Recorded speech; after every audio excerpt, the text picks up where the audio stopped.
When I showed my father the stack of unpaid credit card bills all opened in my name, he didn't apologize. He didn't cry. He didn't even blink. He just took a sip of his beer, leaned back in his recliner, and said, "We fed you for 18 years, Sarah. Consider this your bill for our hospitality." My hands went cold. My mouth went dry. I tried to swallow, but my throat had forgotten how. In that moment, I realized I didn't have a father. I had a parasite. And I had exactly two choices: forgive him or destroy him. Most daughters would have walked away. I'm not most daughters. But before I tell you what I did, let me take you back to the beginning, to the lies, to the illusion, to the moment I discovered that my entire childhood was a crime scene. Growing up, I thought we were royalty. G-Wagon, Louis Vuitton, Cabo every Christmas. When neighbors asked what my dad did, he'd smile and say, "Import-export." I thought he was a genius who cracked the code. Turns out, the only code he cracked was my social security number. A 3-year-old with perfect credit bought everything. I was walking around in designer clothes thinking I was a princess. I didn't know I was actually the bank. Did anyone else grow up thinking their family was rich, only to find out it was all smoke and mirrors?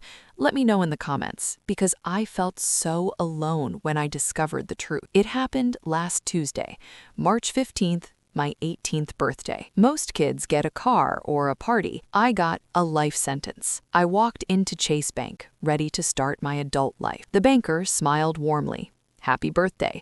Let me just pull up your information." She typed, she clicked, and then her smile died. "Miss Miller?" she asked quietly. "Is this some kind of prank?" My stomach dropped.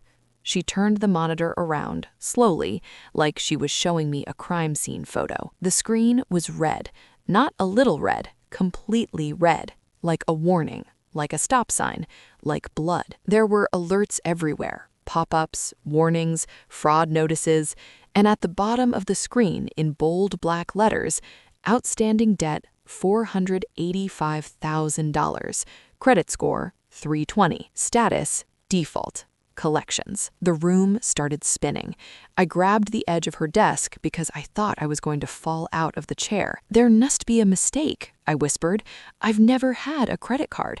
I just turned 18 today." "Miss Miller, you have 15 credit cards in your name, 3 auto loans, a mortgage on a vacation property in Cabo San Lucas. The first account was opened in September 2008. September 2008. I was 3 years old. I was finger painting and watching Dora the Explorer while someone was financing a luxury lifestyle with my social security number. Here's the sick part. Banks don't verify age when parents apply for cards in their kids' names. A 3-year-old can have perfect credit, and no one checks until it's too late. I don't remember driving home, just white knuckles and one thought on repeat. I was 3 years old. I pulled into the driveway and looked at the house. I used to think it was my home. Now I knew it was my debt. I walked inside. My mom was cooking my favorite birthday dinner, shrimp scampi. There was a cake on the table. "Happy 18th birthday, Sarah." It looked like love. It looked like family. "There's the birthday girl," my mom sang. "Come here, honey, give me a hug." I didn't move. I pulled out the printout. 23 pages of account statements. I walked into the living room and stood in front of my father's recliner, blocking the TV. He looked up annoyed. "Sarah, move, I can't see the game." I threw the papers onto his lap. "What the hell?" he sputtered. "What is this?" "That," I said, my voice shaking, "is my credit report." My mother came up behind me. "What's going on?" "You tell me, Mom. You tell me why I'm $500,000 in debt." Her face went white. Not guilty white, caught white. She looked at my father. He looked at her. Something passed between them, a silent conversation. Then my father put down the papers. He looked at me with an expression I had never seen before. Not shame, not regret, annoyance, like I was a mosquito buzzing around his head. "Oh," he said flatly. "This. We were going to tell you eventually." "Eventually?" I screamed. Dad, I'm $500,000 in debt. I can't get an apartment. I can't get a student loan. My life is over before it started. He got right in my face. Calm down, Sarah. You're being dramatic. The business was slow. We needed capital. We used your credit as collateral. It was a business decision. A business decision? I was 3. You were an asset, he said, without blinking. An untapped resource. We used it. My mother stepped forward. Sarah, honey, we didn't do this to hurt you. We did it for you. The private school, the dance lessons, the clothes you're wearing, all of it. I stared at her. A team? I was a toddler. You didn't ask me. My father sighed. Sarah, we fed you for 18 years. We clothed you. We educated you. We raised you. He picked up his beer and took a long sip. Consider this your bill for our hospitality. I felt something break inside me. Some last thread of hope that my parents were good people who made a mistake. That thread snapped. My mother was nodding like what he said made perfect sense. She picked up a fork, took a bite of my birthday cake, chewed slowly, swallowed. This is really good, she said. Sarah, do you want a piece? That bite broke something in me. Not the debt, not the lies, that bite. My mother eating my birthday cake while my life burned. I realized I had never been their daughter. I was their credit score. What I did next shocked even me. I spent that night sleeping in the back seat of my car, parked in the driveway of the house I apparently paid for. For 6 hours, I went through every single transaction my parents made using my name. It wasn't survival, it was greed. Pure, unadulterated greed. Tell me, what is the most selfish thing a parent has ever done for you? 2008, the year I was 3. First charge, $2,500 at Nordstrom. My mother bought herself a winter coat. 2010, I was 5. $7,000 for a home theater system. My dad said he got it on sale. He did get it on sale. On my credit card. 2012, I was 7. I found a charge that made me stop breathing. $12,000, Miami Institute of Plastic Surgery. I remembered that summer. My mom came home with bandages on her face. She told me she had sinus surgery. I made her soup. I brought her ice packs. I watched movies with her in bed because I wanted her to feel better. She didn't have a sinus infection. She got a nose job, and 7-year-old me paid for it. 2016. I was 11, $4,500 for Coachella VIP tickets. My dad said it was a business retreat. He partied in the desert while I studied for a math test, and I paid for it. 2018, $8,000 for a French bulldog named Napoleon. He ran away after 2 weeks because they forgot to lock the gate. They just bought another one, $8,000 more. On my Discover card, they didn't steal my future to survive. They stole it to look cool. At 3 a.m., I stopped scrolling. I got out of the car and stood in the driveway in my pajamas. I looked up at the house. My parents were sleeping peacefully in a bed I paid for. I started crying, not pretty crying, ugly crying, snot running down my face. I cried for the childhood I thought I had, for the future I thought was waiting, for the college I couldn't afford. But mostly I cried because my parents didn't love me. You don't steal from people you love. The next morning, I drove back to Chase Bank. Linda led me to a private office. She slid a piece of paper across the desk. Identity theft affidavit. She leaned in and whispered 4 words: file charges or pay. $485,000. Send my parents to prison or become their financial slave for life. If you file this, the bank investigates. The debt gets wiped out, but you're accusing someone of a crime. Identity theft is a federal offense. They could face years in prison. And if I don't, the bank assumes you authorized these charges. You'll be liable for everything. You'll be 40 years old, still drowning in debt you didn't create. It was them or me. I didn't sign yet. I wanted to give them one last chance. I was stupid. I still loved them. I drove home. My parents were eating pancakes. "There she is," my dad said. "We missed you last night." I slammed the affidavit on the kitchen table. "I know about the nose job, Mom. I know about the Coachella tickets, Dad. I went through every transaction." They stopped chewing. "I have a solution. You sell the house, the cars, the jewelry. You pay off every cent of this debt. Today." His jaw tightened. "If you do that, I won't go to the police. But if you don't, I'm telling them everything." My father laughed. Actually laughed. Like I told him a funny joke. "Sarah, honey, we can't sell the house. The market is down. And we need the cars." Then his smile disappeared. "Here's what's going to happen. You're going to throw away that paper, and you're going to file for bankruptcy." "What?" "It's simple. You file Chapter 7. All this debt goes away. Your credit is ruined for 7 years, so what? You weren't going to buy a house anyway." He smiled, a cold shark smile. "You take the hit. We keep the assets. We keep our lifestyle. It's a smart business move, Sarah. Don't be selfish." They wanted me to volunteer to destroy my own future so they could keep their G-Wagon? And they called me selfish? My mother looked me in the eye and said, "Sarah, if you file that police report, you are no longer our daughter. And if you do it, we will tell everyone you're a drug addict who stole from us." She took a sip of her coffee. "Who do you think the police will believe, the respected parents or the angry teenager?" They thought they had me cornered, but they forgot something important. I was 18. I was legal. And I had a smartphone. My father pulled out a folded piece of paper, a typed letter dated 5 years ago. "I, Sarah Elizabeth Miller, hereby authorize my parents to open credit accounts in my name." At the bottom was a signature line. "Sign it," he said. "If I sign this, I'm admitting I knew about the debt. I'll be liable for everything." He shrugged. "That's the point. Someone has to be liable. Better you than us." "I need time," I said. "You have 1 hour.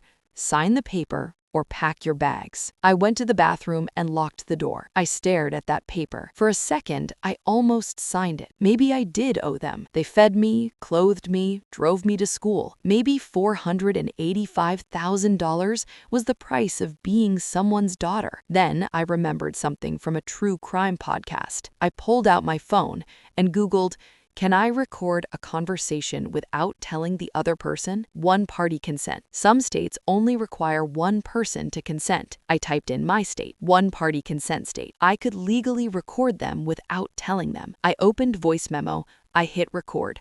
I put the phone in my hoodie pocket. My heart was so loud, I was sure they could hear it. Every beat sounded like, "Got you, got you, got you." I walked back into the kitchen. "Okay," I said, making my voice sound defeated. "I'll sign it." My dad looked surprised. "Smart girl. But I need to understand. Why did you do it?" My mom sighed. "Because we had to. Your father's business wasn't doing well. We needed money fast." "So you stole my identity?" "We didn't steal. We borrowed. We always planned to pay it back." "When?" Silence. "So you admit it. You opened credit cards in my name without my permission when I was a child?" I touched my pocket, making sure the phone was recording. "Yes," my dad said impatiently. "We opened them. We spent the money. We used your credit. Is that what you want to hear?" My mother rolled her eyes. "Fine. When you were 3, we applied for a credit card using your social security number. We forged your signature. We did it again at 5 and 7. And 10. So for 15 years, you systematically stole my identity and accumulated $500,000 in debt without my knowledge?" My father slammed his hand on the recliner. "Stop saying it like that. We are your parents. We made you." He stood up and pointed at me. "We don't owe you anything. You owe us. We are your parents. We own you. We own you." Still recording. Every word captured. "Now sign the damn paper." I reached into my pocket. I pulled out the phone. I hit stop. "What are you doing?" my mom asked. I held up the phone. The file showed 8 minutes and 47 seconds. "I just recorded everything you said." The color drained from my father's face. Every word, every confession, And you just said, "We own you," which I'm pretty sure a jury is going to love. You can't do that. That's illegal. Actually, I live in a one-party consent state. I checked. My father lunged toward me. "Give me that phone." I ran toward the front door. He grabbed my arm. "Let go of me." I kicked him in the shin. He loosened his grip. I yanked free and sprinted for the door. The deadbolt. I forgot the deadbolt. I turned it, yanked the door open. My father was right behind me. He was holding a baseball bat. "Give me the phone, Sarah, or I swear." I looked at his face. I didn't recognize him. This wasn't my father. This was a criminal backed into a corner. I bit my tongue so hard I tasted blood. I ran, sprinted to the BMW, threw myself inside, and slammed the lock down as my father reached the window. He banged on the glass with the bat. "Open the door!" I jammed the key in the ignition, missed twice, hands shaking. "Sarah, open the goddamn door!" The engine turned over. I threw it in reverse and floored it. My father stumbled back. The bat clattered to the ground. The last thing I saw was my parents standing in the driveway. They looked small, pathetic, powerless. I drove straight to the police station. Did I go too far by recording them? Or was it the only way to save myself? I sat in the interrogation room for 3 hours, shaking, crying, explaining everything. When I finished, I handed over my phone. The detective plugged it into a computer, put on headphones, pressed play. I watched his face as he listened. At first, neutral, professional. Then his eyebrows rose. Then his jaw tightened. When my father's voice boomed, "We are your parents. We own you," he stopped the recording. He looked at me. "Miss Miller, stay here. We're going to pay your parents a visit." For the first time in my life, I didn't feel like a victim. I felt like the hammer of justice. 3 squad cars, 2 unmarked sedans, an SUV from financial crimes. I sat in the back of the detective's car as we pulled up to my house. The lights were on, both cars in the driveway. They were home. They probably thought I was bluffing. They thought wrong. "Police, open up." The door opened. My father in his bathrobe holding a beer. "Mr. Richard Miller, you are under arrest for identity theft, wire fraud, forgery, and grand larceny." His face went through 6 expressions in 2 seconds. Confusion, disbelief, anger, fear, panic, rage. "This is ridiculous. My daughter is lying. She's mentally unstable." 2 officers grabbed his arms, spun him around. I heard the handcuffs click. My mother appeared. Even now, her makeup was perfect. "What are you doing? We are upstanding citizens." "Ma'am, turn around. You are under arrest for the same charges." They led my parents down the driveway, like criminals, because they were criminals. As the cop car pulled away, I noticed something. My father was still wearing his bathrobe. My mother was still holding her coffee cup. They got arrested in their pajamas. Somehow, that detail made it real. My father saw me in the car. Our eyes met. His weren't angry anymore. They were terrified. He mouthed one word, "Please." That word used to mean everything. When I was 5 and begged for ice cream. When I was 10 and wanted to stay up late. Please, the magic word. Now it meant, "Please let me get away with destroying your life." I rolled up the window. The cars pulled away. I watched until the taillights disappeared. Then I cried harder than I had ever cried in my life. That night, I stayed in a motel. But lying in that bed, I didn't feel like a victim. I felt like a monster. My parents were in jail because of me. Yes, they stole from me. Yes, they threatened me. But they also raised me. They tucked me in at night. They taught me to ride a bike. I remembered my 5th birthday, Disneyland, my dad carrying me on his shoulders. I felt like the luckiest girl in the world. My mom bought me a Mickey Mouse hat. She said, "Now you're a real princess." I still had that hat. I kept checking my phone. Messages from relatives, family, friends. "How could you do this to your parents? You're going to hell for this, Sarah. We always knew you were troubled." They had told their version, the version where I was the villain. Had I made a mistake? The trial started 4 months later. Day 1, their lawyer painted me as an unstable teenager. Day 2, he brought up my drug history, 2 joints at a party when I was 16. For a moment, I saw doubt in the jury's eyes. Then the prosecution played the recording.